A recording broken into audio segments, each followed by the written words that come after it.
Cloverfield is the story of a monster attacking New York. Why is this monster attacking? It is a mystery. But through transmedia storytelling, little details are revealed over a cajillion platforms. This video will explore these, so here's your warning. Spoiler alert. The story is framed by Rob Hawkins and friends. The premise is that Rob is going away to a new job in Japan. So his friends throw him a surprise party. Yay!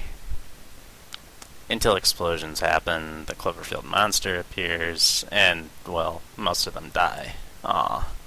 To typical viewers of the movie, the job might not mean much, but to analytical fans, it's a heavy detail of the Cloverfield storyline, other than the monster, that links to a lot of other side details of Cloverfield. Rob is going to work for the company Slusho, which the makers of this movie have made a website for.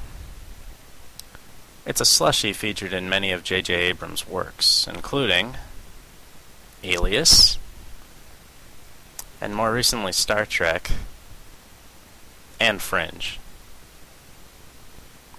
Usually it's not all that important, but in this it has to do with the origins of the Cloverfield monster. It's a subsidiary company of Tigerato, a drilling company, also involved with Cloverfield, and also with the fake company website. Most people watching the movie have no idea who these companies are, but those watching all of the websites will know that they either experimented to make the Cloverfield monster or happened upon / discovered him after an accident. It's kind of unclear. What comes hand in hand with Tigerato is Tito Wave, a group of environmentalists set on taking Tigerato down. Upon further inspection on the website, you see a disgruntled sister wondering where her brother is, an operator of Tito Wave, since he's gone missing.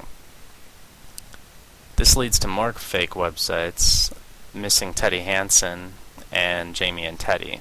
Missing Teddy Hansen is the sister's blog of her search for her brother, while Jamie and Teddy is a site the brother's girlfriend uses to communicate with him and is password protected. Fans can crack the password and watch these videos, which eventually reveal Teddy was captured by Tigerato on a Tito Wave mission. These websites don't actually allow real comments to be posted on them, as they're all screened for fake storyline. But they do offer mysteries and sleuthing for Scooby-Doo fans out there. For even more information on Tigerato and Tito Wave and Slusho, there is a Cloverfield manga, or Japanese comic, released in, well, Japan, that features two students, the death of one's mother, and a lot of backstory on Cloverfield, like the experiment factor I mentioned earlier.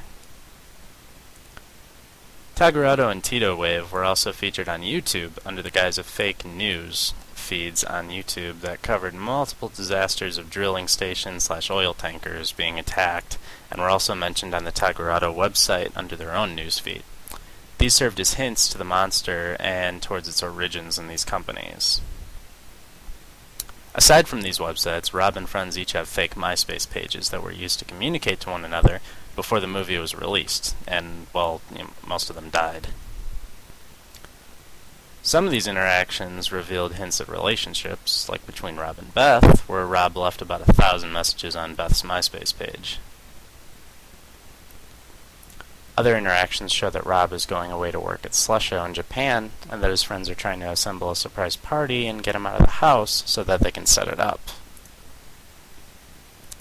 Cloverfield is about as simple as a Rubik's Cube, with stories on a handful of different websites, mostly intertwined with each other, so you have to plot them all out at once to make the most sense of them. You could literally use a picture web to try and link all these together, so much in fact that some websites do something close to that for you.